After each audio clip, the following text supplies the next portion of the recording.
नमस्कार दोस्तों। तो ये है, मैं अभी मैगज़ीन लेके आया हूँ, ये करंट अफेयर्स की। ओके।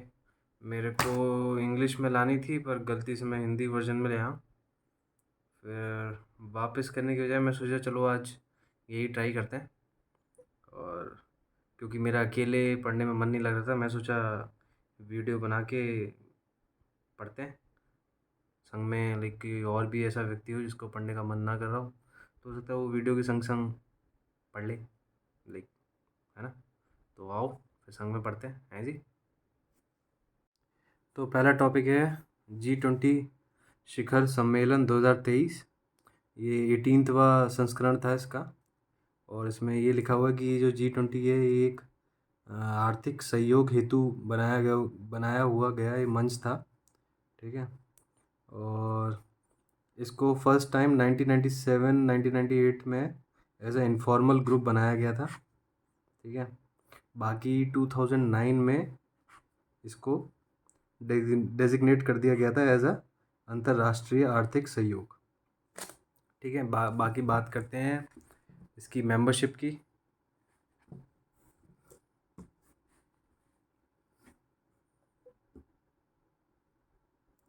इसकी मेंबरशिप की बात करें तो इसमें 19 देश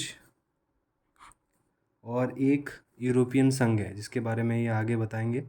ठीक है। 19 देश हैं और ये 19 देश मिला के 19 देश और एक यूरोपियन संघ है। ये G20 पूरा समूह जो है देखा जाए तो ये 85% जीडीपी के पूरे देश की जीडीपी का 85% कॉन्स्टिट्यूट करता है। और है ना, और 2/3 जनसंख्या। इसका कोई परमानेंट सेक्रेटेरिएट नहीं है। ठीक है। और इसमें जो अध्यक्षता है वो टर्न बाय टर्न जितने भी इसके मेंबर्स हैं वो लोग उनको मिलती है ना। बहरहाल इनको जो 20 ये जो हमने बताया कि 19 देश और एक यूरोपियन संघ है। अब इसमें से ये जो 19 देश हैं इनको 5 समूहों में बांटा गया है। ठीक है। जिसमें हर समूह में मैक्सिमम 4 देश को ही शामिल किया गया है।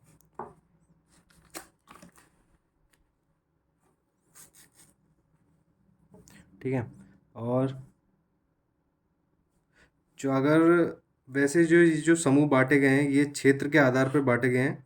लेकिन जो पहला समूह और दूसरा समूह है ये एक एक्सेप्शन है ना। ये जो पद्धति हमने बताई है कि क्षेत्र के आधार पर निर्मित किए जाना था, इस पद्धति को ये दोनों समूह फॉलो नहीं करते। इस समूह में कौन कौन है देख लेते हैं अपन।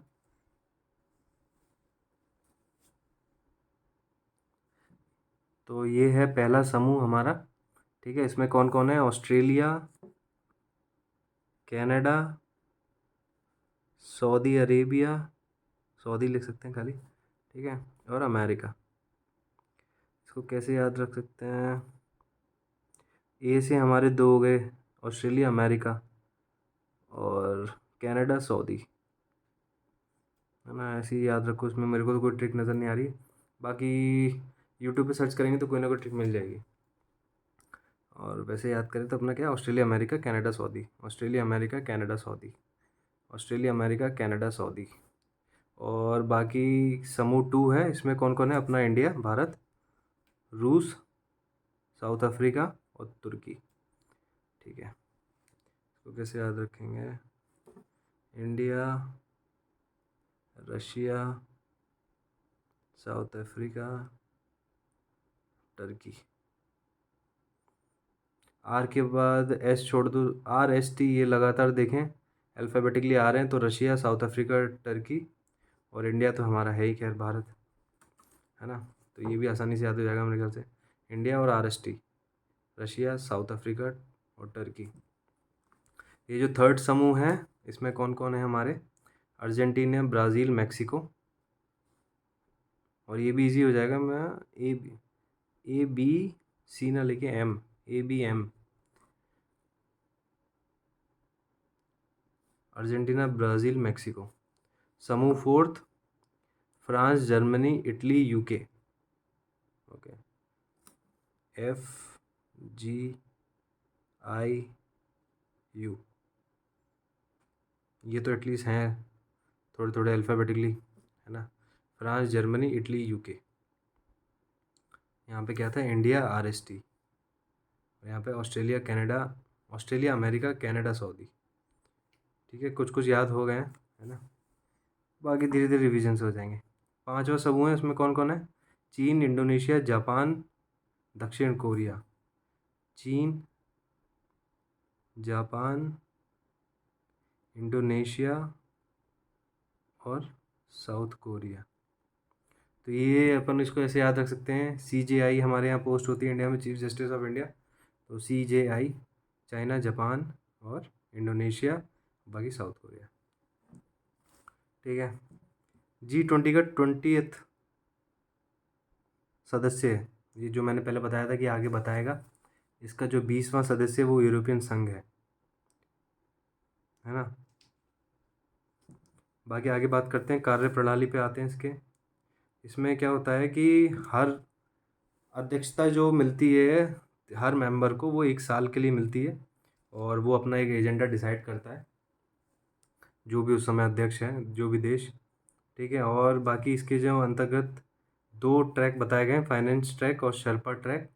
ठीक है। फाइनेंस ट्रैक में मोस्टली जो अपने वित्त मंत्री और सेंट्रल बैंक गवर्नर्स होते हैं, ये लोग इसका नेतृत्व करते हैं।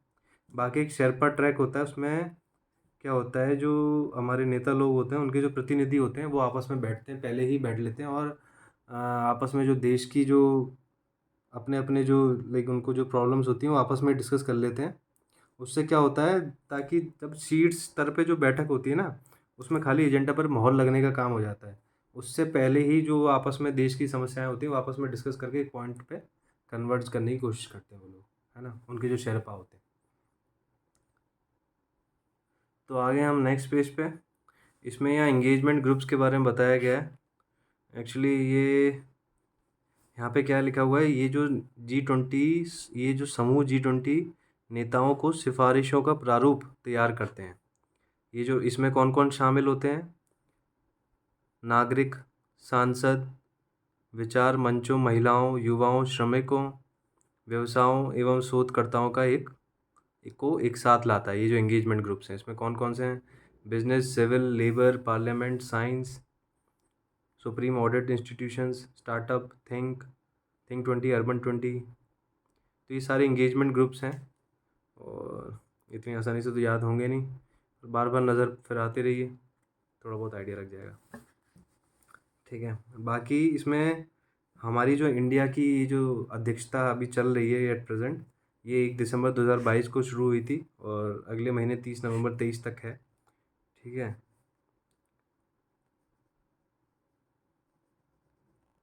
एक यहाँ पे टर्म है ट्रॉइका। ये ट्रॉइका एक्चुअली क्या है, जो प्रेजेंट में मेंबर है ना, और जो कि इंडिया है, इससे जो पिछला जो मेंबर रहा है उससे जस्ट अगला मेंबर होगा, इन तीनों का ग्रुप है। ठीक है।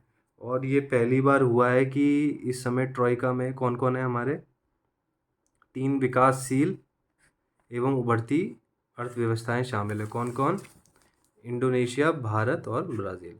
ठीक है। ये इंपॉर्टेंट पॉइंट है, याद रखने लायक है, ये टर्म एग्ज़ाम में आ सकता है। ठीक है।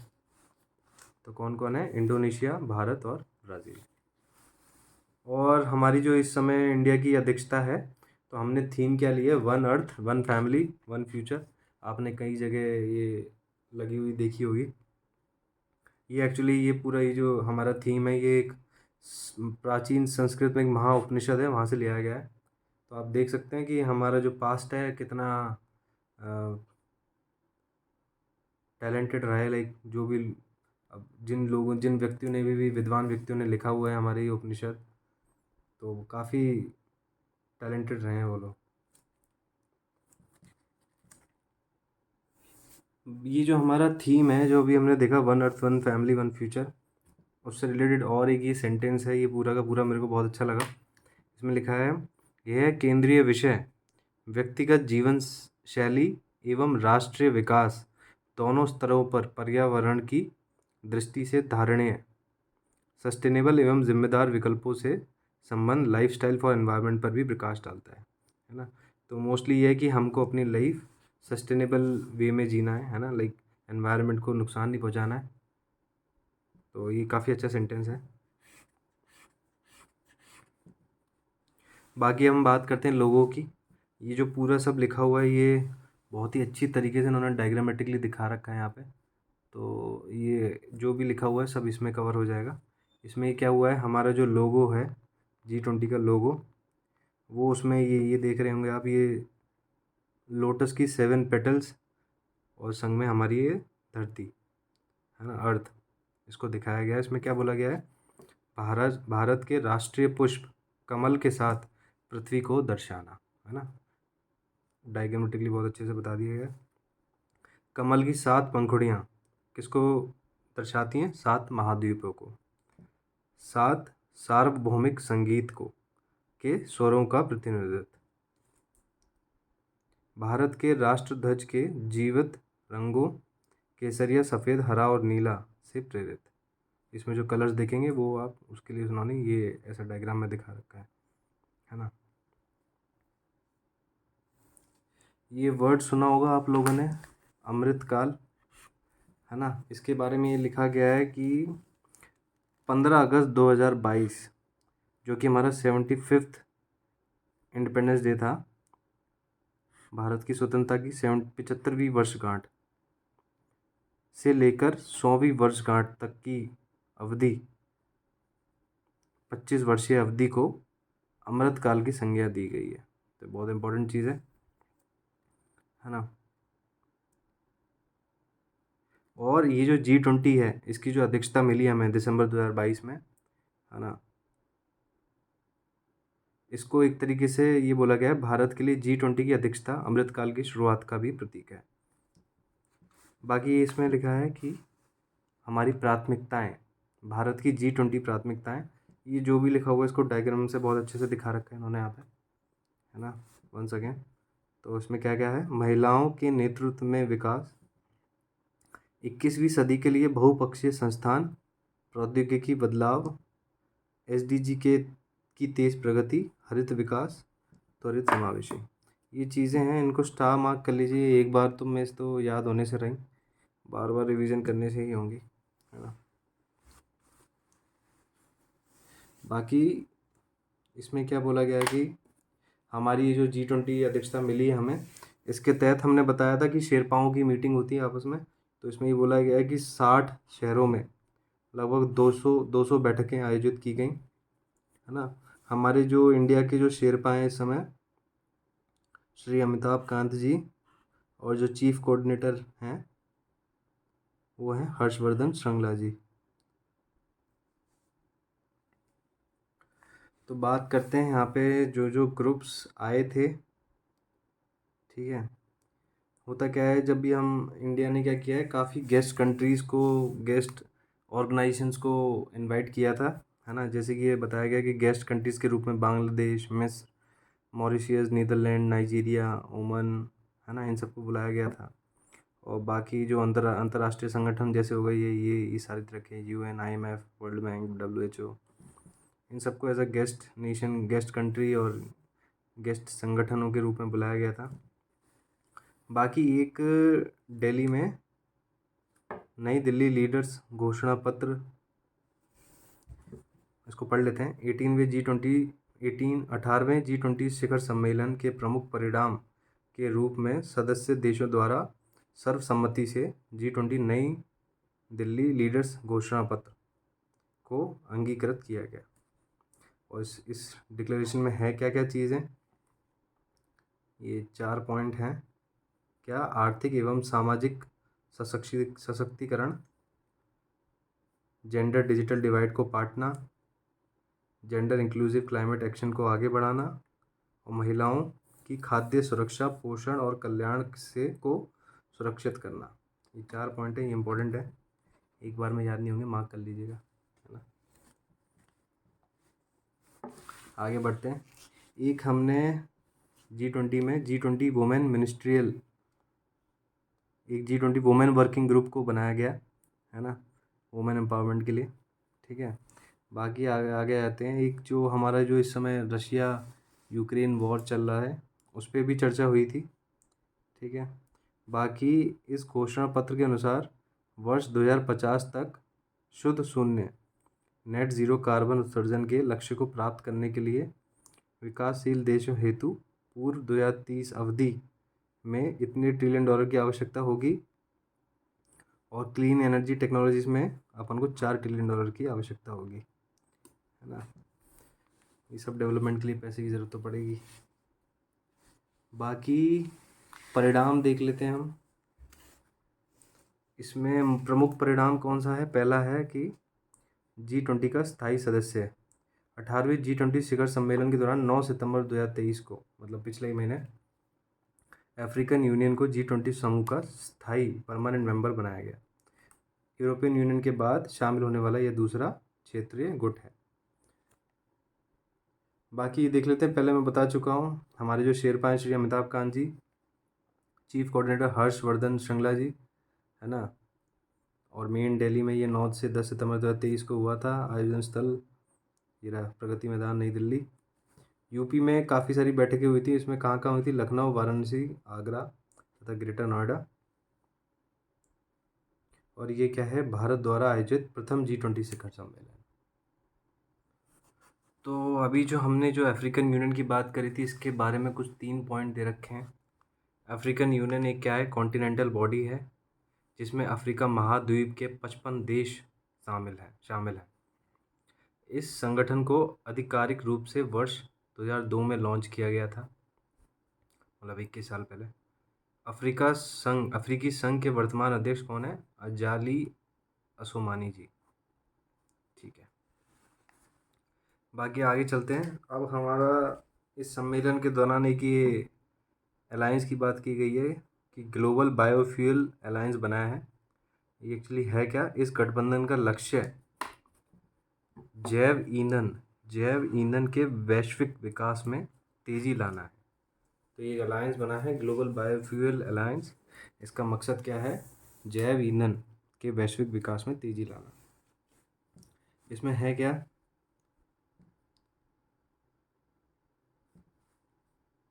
और इसके करस्पॉन्डिंगली हमारे इंडिया में ऑलरेडी कुछ कार्यक्रम चल रहे हैं, जैसे कि प्रधानमंत्री जीवन योजना, sustainable alternative towards affordable transportation, है ना। ये जो 2 योजनाएं ऑलरेडी इसके करस्पॉन्डिंग हमारे इंडिया में ऑलरेडी चल रही हैं, ठीक है। इसके बारे में और पढ़ते हैं।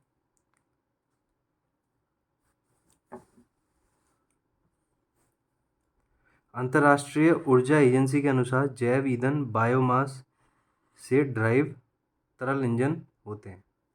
अंतर्राष्ट्रीय ऊर्जा एजेंसी के अनुसार जैव ईंधन बायोमास से ड्राइव्ड तरल ईंधन होते हैं, ठीक है। अब ये एक्चुअली अलायंस बना क्यों है? आपने कई बार सुना होगा, ये बेल्ट एंड रोड इनिशिएटिव है चाइना का। तो उसके क्या कहते हैं, आंसर में अपन ने ये बनाया गया है ना, बैलेंस मेंटेन करने के लिए।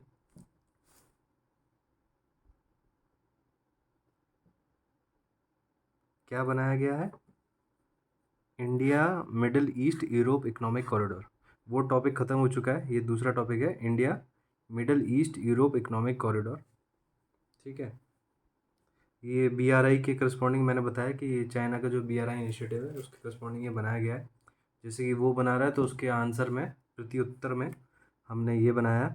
और इसमें क्या है? India middle east Europe economic corridor. इसमें क्या क्या हुआ? एशिया, अरब की खाड़ी एवं यूरोप के मध्य विस्तारित कनेक्टिविटी एवं आर्थिक एकीकरण के माध्यम से आर्थिक विकास को प्रोत्साहित करेगा, ठीक है। इसमें 2 कॉरिडोर होंगे, एक ईस्टर्न, एक नॉर्दर्न। ईस्टर्न क्या करेगा? भारत को अरब की खाड़ी से जोड़ेगा, और जो नॉर्दर्न है वो क्या करेगा? अरब की खाड़ी को यूरोप से जोड़ेगा, है ना।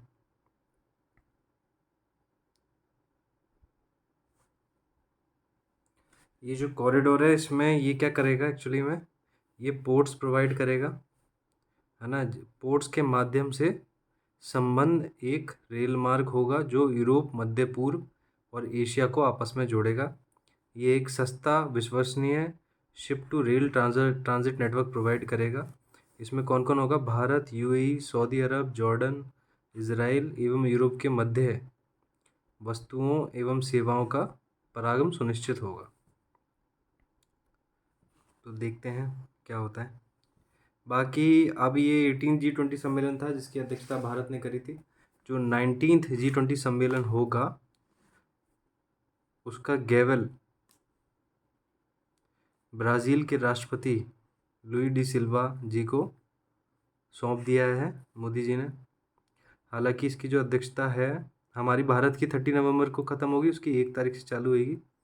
ठीक है। और जो 19 G20 शिखर सम्मेलन वर्ष 2024 में रियो डी जेनेरियो ब्राज़ील से आयोजित हो।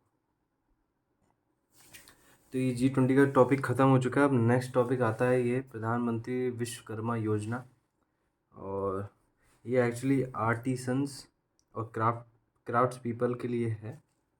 ठीक है। इसमें ये बताया गया है कि ये जो आर्टिसंस और क्राफ्ट पीपल होते हैं ये हमारी अर्थव्यवस्था में कार्यबल का एक महत्वपूर्ण हिस्सा है। ये लोग सेल्फ एम्प्लॉयड होते हैं और इनफॉर्मल और अनऑर्गेनाइज सेक्टर का हिस्सा माने जाते हैं। और बेसिकली इनमें कौन कौन लोग होते हैं? लोहार, स्वर्णकार, कुम्हार, बढ़ई, मूर्तिकार जैसे व्यवसायों में संलग्न होते हैं। सेल्फ एम्प्लॉयड होते हैं और गुरु शिष्य मॉडल का पालन करते हैं ये लोग। ठीक है। और एक्चुअली ये योजना किस लिए है? ताकि शिल्पकारों के उत्पादों तथा सेवाओं की गुणवत्ता के साथ साथ उनकी पहुंच में भी सुधार लाने के लिए। ये जो योजना है ये 17 सितंबर 2023 को नई दिल्ली में विश्वकर्मा जयंती के अवसर पर प्रधानमंत्री नरेंद्र मोदी जी ने ये योजना लॉन्च करी। ठीक है। बाकी इसको डायग्रामेटिकली दिखा रखा है। 17 सितंबर 2023 जयंती, विश्वकर्मा जयंती के अवसर पर प्रधानमंत्री द्वारा ये योजना की शुरुआत की गई। बाकी इसकी कुछ विशेषताएं बता देते हैं। ठीक है। इसकी विशेषता में क्या है कि ये सेंट्रल सेक्टर स्कीम है। दैट मीन्स 100% इसमें सेंट्रल इन्वॉल्व है। ठीक है। और 13,000 करोड़ की लागत से है। और ये योजना सूक्ष्म लघु एंड मध्यम उद्यम मंत्रालय, कौशल विकास और उद्यमशीलता मंत्रालय और वित्त मंत्रालय के वित्तीय सेवाओं विभाग द्वारा एक साथ मिलकर क्रियान्वित की जाएगी। इम्पोर्टेंट पॉइंट है। ये देखिए डायग्रामेटिकली फिर से इन्होंने इस योजना को दिखा रखा है। ये डायग्राम्स वाकई में बहुत इंपॉर्टेंट होते हैं। जब आपके पास स्पेस की कमी हो तो उसको डायग्राम के रूप में बहुत अच्छे से और पूरी इन्फॉर्मेशन इंक्लूड करके बहुत आसानी से दिखाया जा सकता है। जैसे कि यहाँ दिखाया गया है, जैसे कि योजना 5 वर्ष की होगी। 5 वर्ष इम्पोर्टेंट है। 13,000 करोड़। ठीक है। और पूर्णतः भारत सरकार द्वारा। ठीक है। और नोडल मंत्रालय कौन सा होगा? MSME, माइक्रो स्मॉल सूक्ष्म लघु और मध्यम उद्यम मंत्रालय। ठीक है। बाकी आगे बात करते हैं इसकी टैगलाइन की। इसकी टैगलाइन होगी सम्मान, सामर्थ्य, समृद्धि। ठीक है। यहाँ पे भी लिखा हुआ है डायग्राम में, है ना। डायग्राम अपने आप में कंप्लीट है ये। सम्मान, सामर्थ्य, समृद्धि। और इसकी अवधि हमने बताया ऊपर डायग्राम में 5 वर्ष होगी, 2023 से लेकर 28 तक। बाकी इसके उद्देश्य दिए गए हैं। Skill upgradation.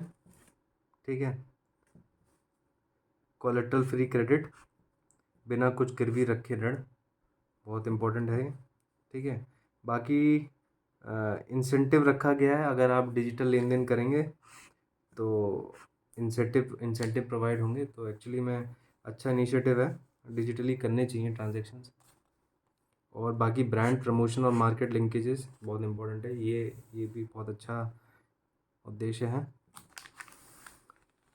आगे बढ़ते हैं। बाकी ये जो लिखा हुआ है इसको इस डायग्राम में कवर किया गया है। इसमें बेसिकली ये बताया गया है कि प्रथम चरण जो है इस योजना का, इसमें 18 जो व्यवसाय हैं उनको इस योजना में शामिल किया गया है। वो कौन कौन से हैं? दर्जी, धोबी, नाई। ठीक है। 1 2 3। दर्जी, धोबी, नाई, जूट, बुनकर, राजमिस्त्री, मोची, मूर्तिकार, कुम्हार, लोहार, अस्त्र निर्माता, नाव निर्माता, बढ़ई, स्वर्णकार, है ना। डायग्राम में इसमें 13 ही दिखाए हैं, वैसे 18 हैं। जो पॉइंट्स मिस हो गए मेरे ख्याल से वो यहाँ पे दे रखे होंगे। ठीक है, देखते देखते याद होंगे ये सारे। बाकी इसमें क्या क्या होगा, लाभ बताए गए हैं। इसमें बेसिकली क्या होगा, एक आपको आईडी कार्ड इशू किया जाएगा, एक डिजिटल नंबर लिखा होगा उस पर आईडी कार्ड पे, जो कि आपको विश्वकर्मा एज अ विश्वकर्मा जो आपको आइडेंटिटी मिलेगी। ठीक है, और इसके एक्चुअली लाभ में प्रधानमंत्री विश्वकर्मा एक संपूर्ण योजना है जो निम्न कंपोनेंट के माध्यम से कारीगरों एवं शिल्पकारों को सहायता प्रदान करेगी। इसमें 4 कंपोनेंट बताए गए। पहला कंपोनेंट ये है जिसमें कि आईडी कार्ड मिलेगा, आईडी कार्ड पे डिजिटल नंबर लिखा होगा। सेकंड है कौशल उन्नयन, मतलब कि इसमें आपको स्किल प्रोवाइड की जाएगी। स्किल वेरिफिकेशन,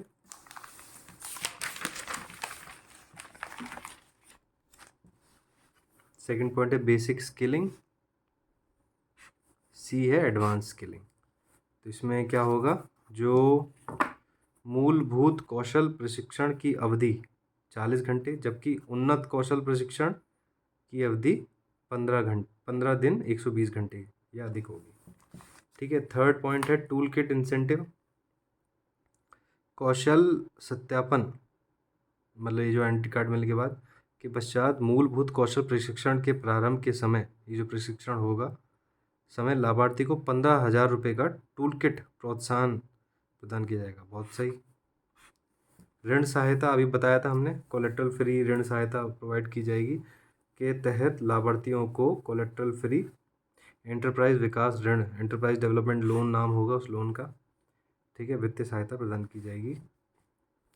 5% की रियायती ब्याज दर के साथ 1 लाख रुपए तक पहली किस्त, 2 लाख रुपए तक दूसरी किस्त का ऋण सहायता प्रदान की जाएगी। बहुत खूब। ठीक है, अब ये फिर से डायग्राम बहुत अच्छे से दे रखा है। आई थिंक इस पूरी मैगजीन में डायग्राम मेरे को बहुत पसंद आ रहे हैं। ये देखो, प्रमुख घटक क्या क्या है, प्रधानमंत्री विश्वकर्मा प्रमाण पत्र एवं आईडी कार्ड, कौशल उन्नयन, टूल किट प्रोत्साहन, ऋण सहायता, डिजिटल लेन देन हेतु इंसेंटिव, विपणन सहायता। मतलब पूरे पेज में आपने जो पढ़ा वो इत्तू से डायग्राम में आ गया है जी। डायग्राम का अच्छा रोल है। बाकी यहाँ पे और क्या क्या है, डिजिटल लेन देन हेतु इंसेंटिव जो कि डायग्राम में कवर किया था, मार्केटिंग सपोर्ट, ये एक्स्ट्रा पॉइंट है तो 4 नहीं 6 पॉइंट हो गए हमारे ये। फिर आते हैं नेशनल कमेटी फॉर मार्केटिंग। इस योजना के अंतर्गत पंजीकरण कारीगरों शिल्पकारों के उत्पादों के लिए